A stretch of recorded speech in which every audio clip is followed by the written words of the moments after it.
Olá, você está ouvindo mais um episódio do podcast sobre neurociências do Programa de Extensão Sustenta a Vida da Universidade Federal Fluminense. Meu nome é Adriano Freitas, sou pós-graduado em neuroaprendizagem, que é a neurociência aplicada à educação, especialista em neuropsicologia clínica. No episódio de hoje, vamos falar sobre a construção do conhecimento, parte 2.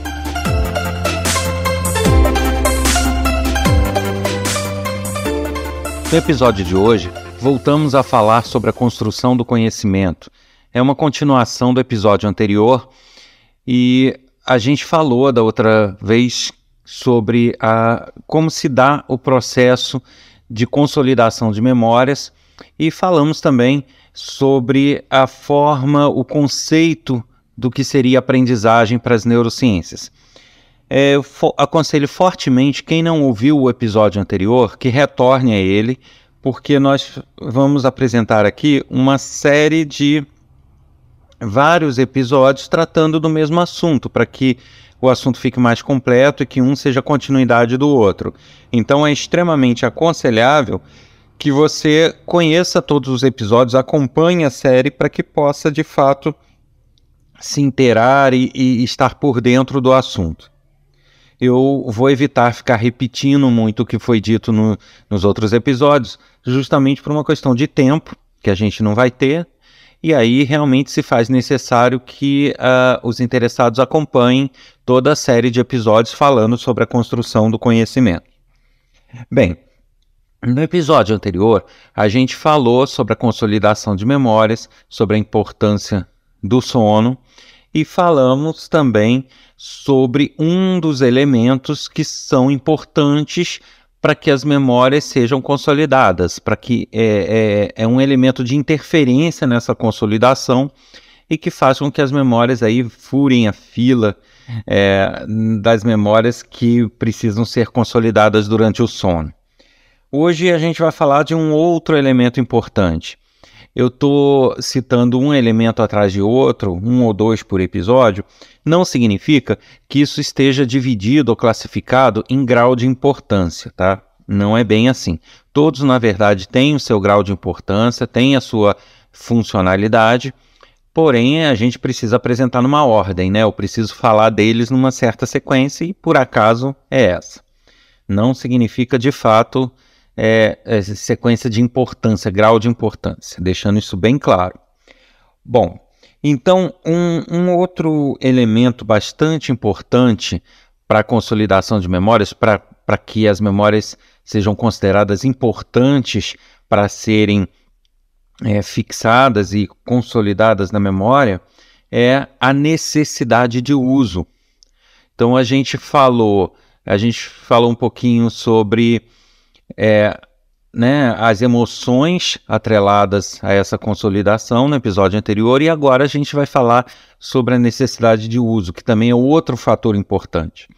Quando você assimila algum conteúdo e você simplesmente lê um livro ou assiste uma aula ou ouve alguma coisa e aquilo morre ali, né, o teu cérebro ele não consegue detectar que aquela informação é importante para o dia a dia dele. É importante para a sobrevivência, é importante para os procedimentos que ele vai adotar no correr da vida.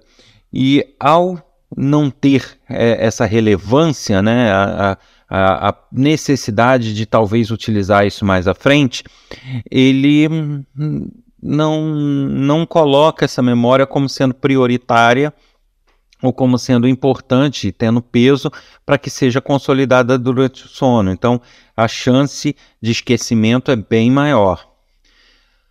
Mas essa necessidade de uso, né, é importante dizer que para que você possa fazer uso desse elemento para ajudar na sua consolidação de memória e, consequentemente, na aprendizagem, você precisa dar ao cérebro a sensação, a noção de que ele precisa imediatamente daquela memória.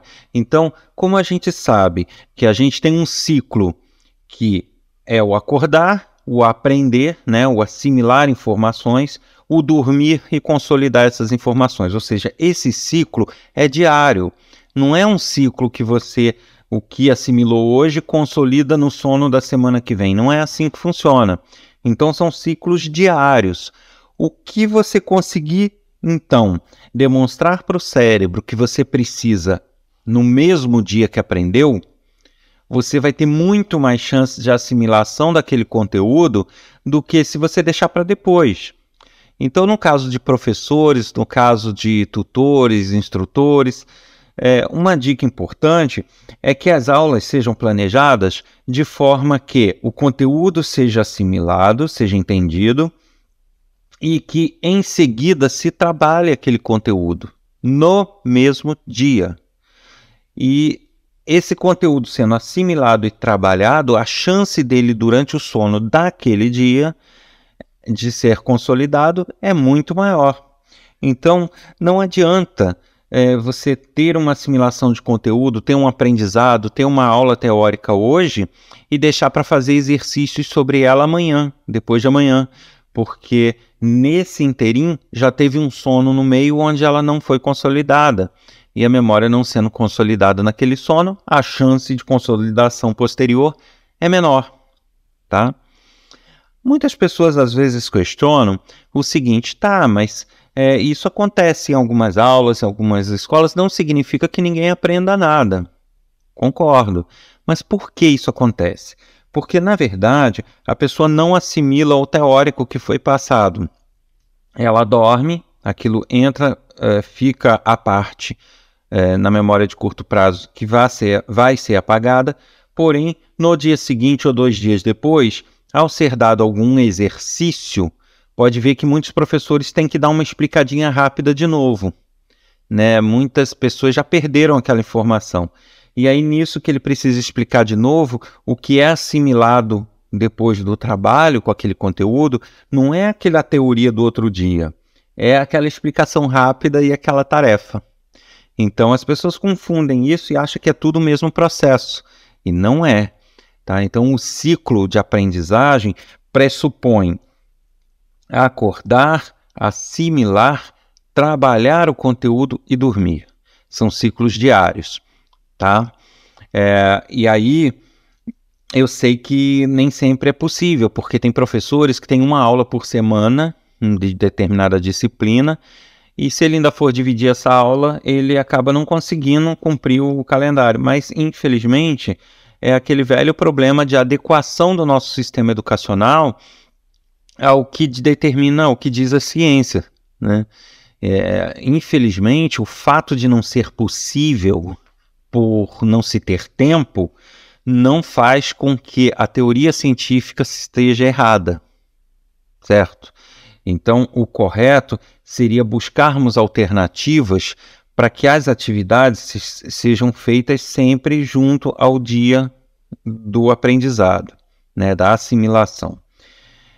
E é complicado isso do ponto de vista educacional, porque a gente sabe que se é dada alguma atividade para ser feita em casa, raramente ela é feita no dia em que se aprendeu, né? São poucos os pais, poucos os estudantes que adotam essa prática. Então você ensina um conteúdo hoje, passa uma atividade para casa, é normal que essa atividade seja feita lá na frente, na véspera de entregar, né?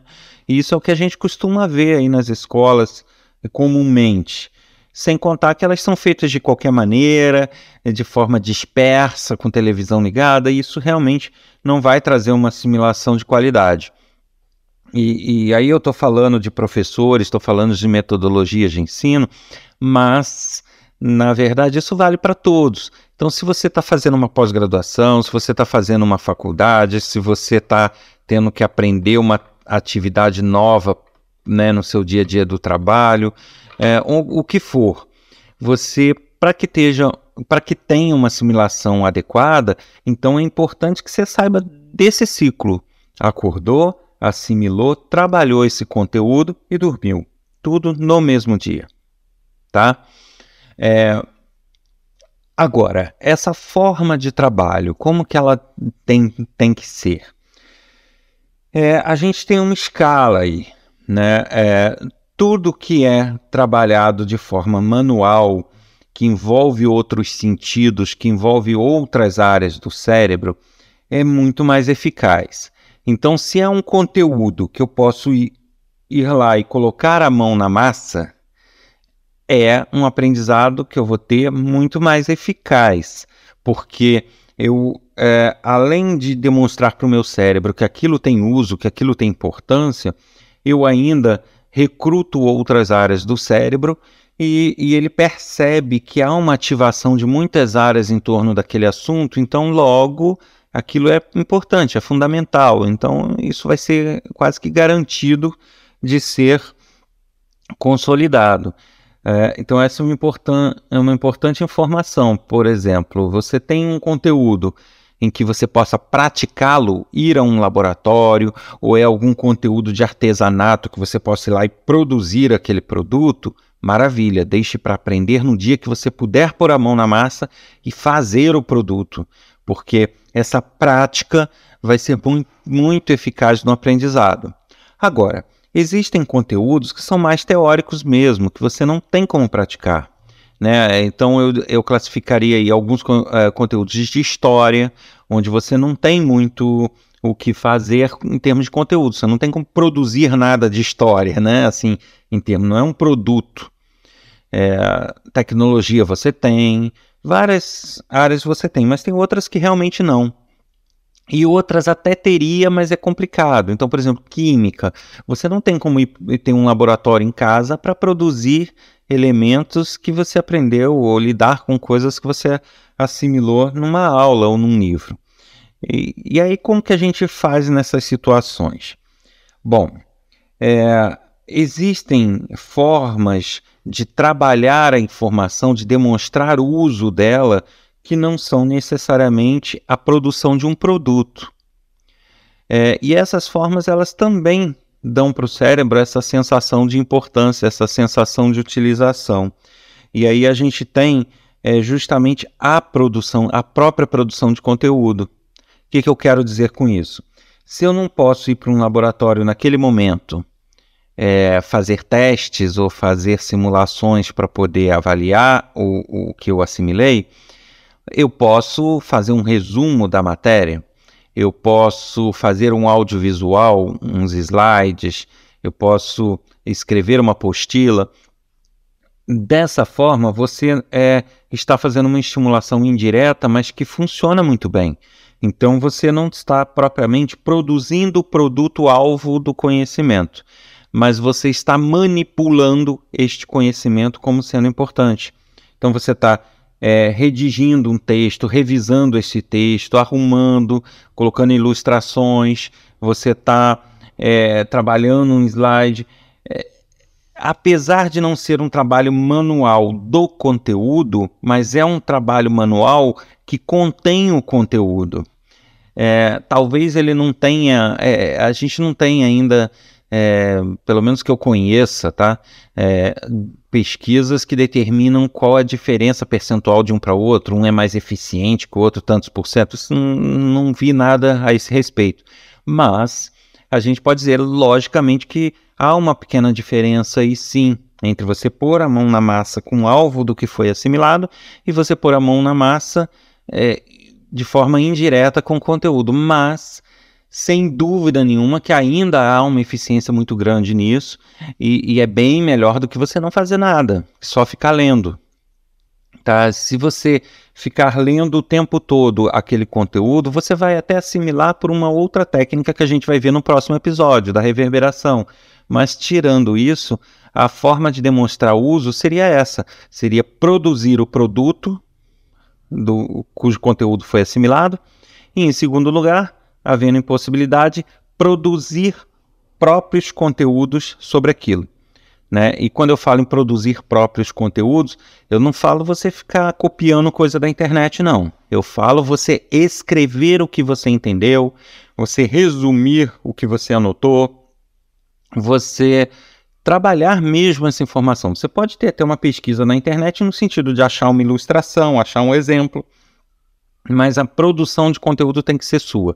E isso sim vai fazer toda a diferença e vai ajudar nessa assimilação de forma muito eficaz. Se você está gostando do nosso podcast, dos nossos episódios, não deixe de compartilhar com seus amigos, seus grupos de estudo, de trabalho, para que o projeto esteja sempre aqui ativo, disponibilizando novos episódios para você.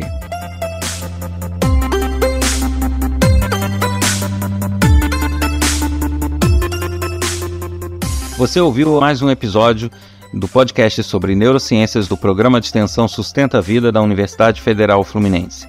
Meu nome é Adriano Freitas, sou pós-graduado em neuroaprendizagem, que é a neurociência aplicada à educação, e especialista em neuropsicologia clínica. Se você deseja escrever para um de nossos especialistas com dúvidas, questionamentos, comentários, basta enviar um e-mail para podcast@sustenta-vida.com, colocando no assunto o nome do especialista ou do podcast para o qual se destina a mensagem.